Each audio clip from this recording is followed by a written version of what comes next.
কি বিজ্ঞান, কি বিজ্ঞান পেয়েছে। আল্লাহর নবী ১৫০০ বছর আগে বলেছেন, কোন জিনিস যদি পান করো বসে খাও, বসে পান করো। নবীজি বলেন এক গ্লাস পানি হাতে নাও, ডান হাতে ধরো, বিসমিল্লাহ পড়ো, বসে পড়ো, চোখ দিয়ে দেখো কিছু পড়ে আছে কিনা, তারপরে ৩ নিঃশ্বাসে পানিটা পান করো। সুবহানাল্লাহ।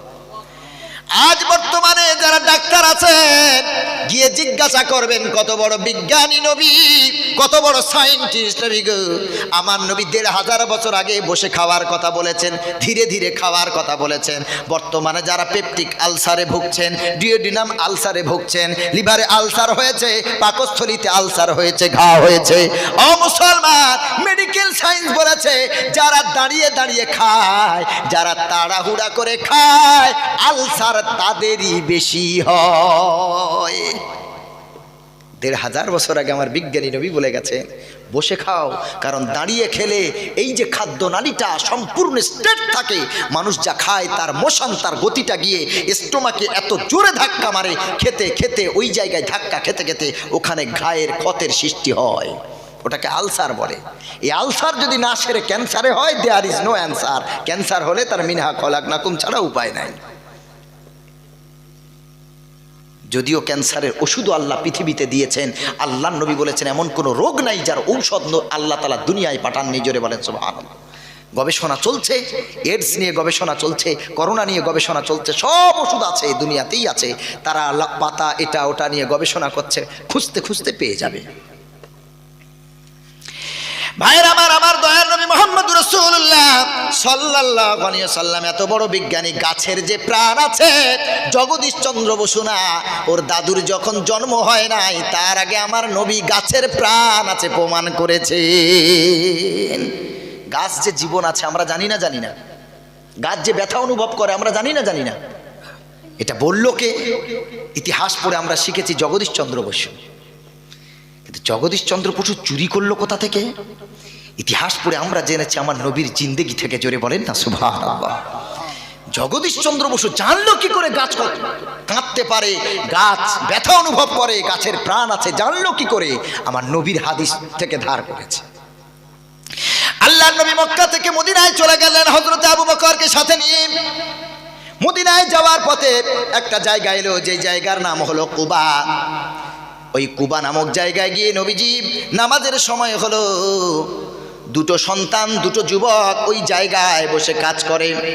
আল্লাহর নবী বলেন তোমাদের নাম কি? একজন বলল আমার নাম সাহাল, আর একজনের নাম হলো সুহাইল। এই জায়গার মালিককে? তারা বলল আমরা 2 ভাই। আল্লাহর নবী বলেন আবু বকর কিছু টাকার বিনিময়ে টাকা দিয়ে জায়গাটা খরিদ করে নাও, এইখানে মসজিদ তৈরি হবে। পৃথিবীর প্রথম মসজিদ তৈরি হলো মদিনার পূর্বে কুবা নামক জায়গায়, মসজিদে কুবা। জোরে বলেন সুবহানাল্লাহ।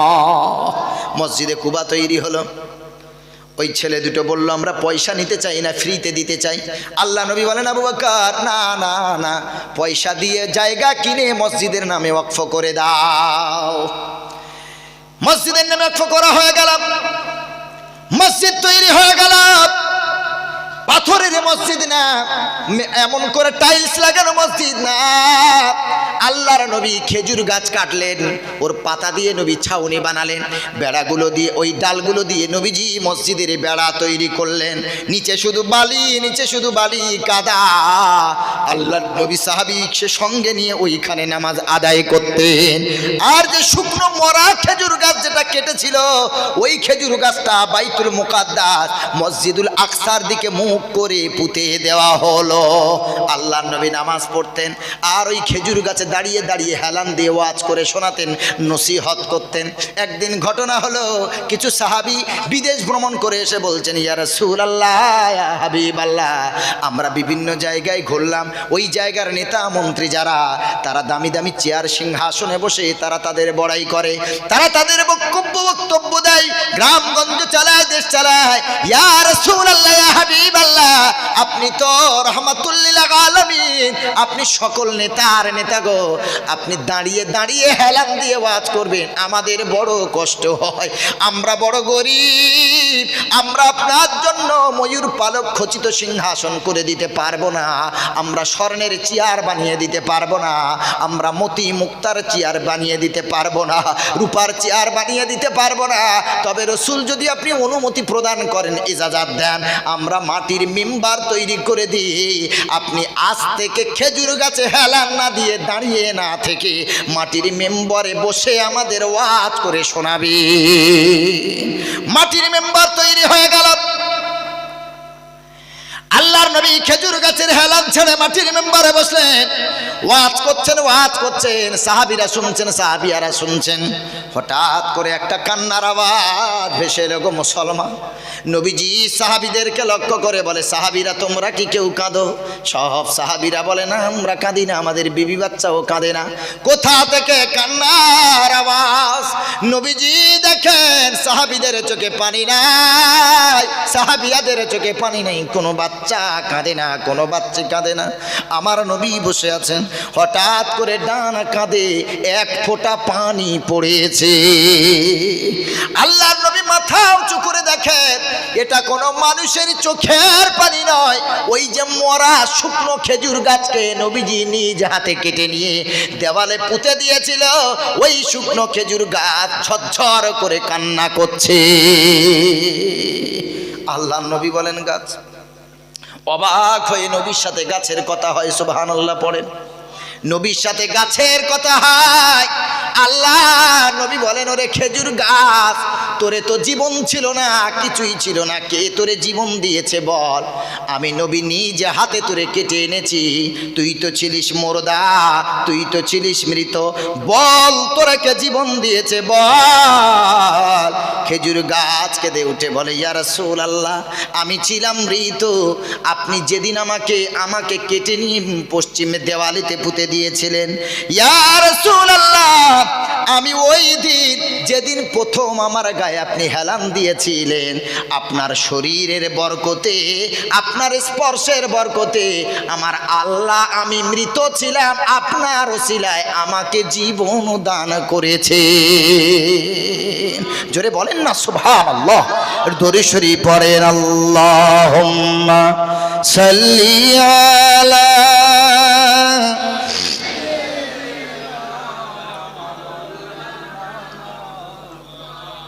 وعلى آل سيدنا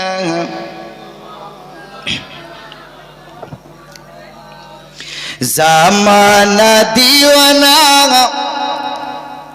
ও গো মা আমিনা, তোমার লালের নাই তুলনা মাগো, তোমার লালের নাই তুলনা, জামানা দিওয়ানা ও গো মা আমিনা, তোমার লালের নাই তুলনা মাগো, তোমার লালের নাই তুলনা। সুবহানাল্লাহ পড়েন। নারে তাকবীর। মেঘে মাথায় ছায়া করে, রোদ না লাগে গায়, মেঘে মাথায় ছায়া করে, রোদ না লাগে গায়, আর গরম মরু পায়ের তলায় শীতল হয়ে যায়। নারে তাকবীর। আল্লাহু আকবার। আমার নবী হেঁটে যাচ্ছেন, সবার গায়ে রোদ লাগে, দয়ার নবীর গায়ে রোদ নাই। সুবহানাল্লাহ। খাদিজা কি আর এমনি পাগলি হয়েছে গো নবীর প্রেমে?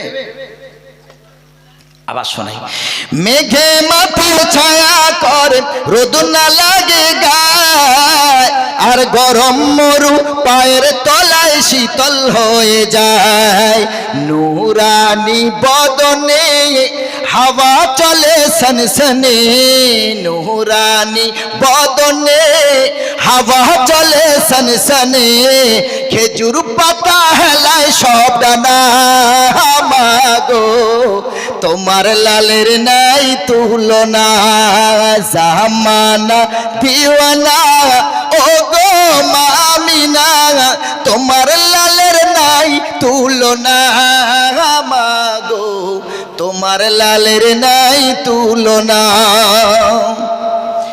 মোদের নবীর জন্ম হলো যেদিন মক্কায়, শুকনো গাছে ফুল ফুটিল মরু সাহারায়। সুবহানাল্লাহ পড়েন।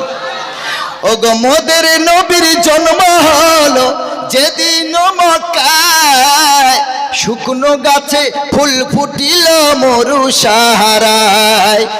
মাথা নিচু করে আল্লাহর দরবারে, মাথা নিচু করে আল্লাহর দরবারে, উম্মতেরই জানাই শুভ কামনা মাগো, তোমার লালের নাই তুলনা।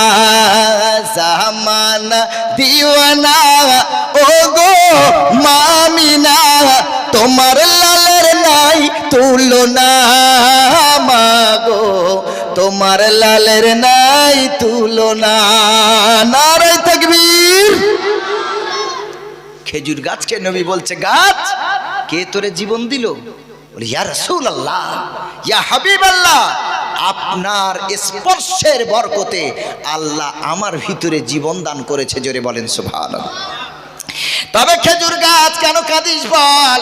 কান্নার কারণটা কি? জীবন দিয়েছে তো আলহামদুলিল্লাহ, আল্লাহর শুকরিয়া। বল খেজুর গাছ কেন তুই কাঁদিস বল, তোর কান্নার কারণ কি? মাদারিজুন নবুওয়াত নামের কিতাবে রয়েছে, ওয়াজিবে নজির কিতাবেও ঘটনা আছে, তবে এত খোলাসা নাই। আল্লামা তারিক জামিল রহমাতুল্লাহ আলাইহি লেখা ঈমান দীপ্ত কাহিনীর বইয়ের শুরুর দিকেই এই ঘটনা আছে। ও মুসলমান বাবাজি, আল্লাহ নবী বলেন, গাছ রে তুই কান্না করিস কেন বল, কান্নার কারণটা কি বল? গাছ বলে, ইয়া রাসূলুল্লাহ, এতদিন আমার গায়ে আপনি হেলান দিয়ে ওয়াজ করছিলেন, আপনার স্পর্শে আমি বড় মুগ্ধ হয়েছিলাম, আমি বড় এমন করে শান্তি পাচ্ছিলাম। এখন মাটির মিম্বর তৈরি হয়ে গেছে, ইয়া রাসূলুল্লাহ, আপনি আমার হেলান ছেড়ে আপনি মাটির মিম্বরে বসতে শুরু করেছেন। আমি এই বিরহ ব্যথা বিচ্ছেদে জ্বালা আমি সহ্য করতে পারলাম না গো হাবিব। আমি আজ থেকে আপনার স্পর্শের বরকতি স্পর্শ হারালাম। আমি এই দুঃখে কাঁদছি যে আজ থেকে আপনার দেহ মোবারকের স্পর্শ আমি পাবো না। আল্লাহ রসুল গাছকে ডেকে বলে, গাছ দুটো কথা বলি শোন, তুই যদি নতুন জিন্দেগি পেতে চাস, আমি তোকে এই মসজিদে কুবা থেকে তুলে নিয়ে আমি তোকে পবিত্র জায়গায় পুঁতে দেব। ওই জায়গায় কিয়ামত পর্যন্ত তোর ফুল হবে, ফল হবে, মদিনার মানুষ তোর ফল খেয়ে ধন্য হবে। তা যদি না হয় বল রে গাছ, আমি তোকে নিয়ে কবর দেব রে। যারা হজ করেছেন মদিনার ভিতরে, মদিনা শরীফের ভিতরে যে পিলারগুলো লাগানো আছে, একটা পিলারের নাম দেখেছেন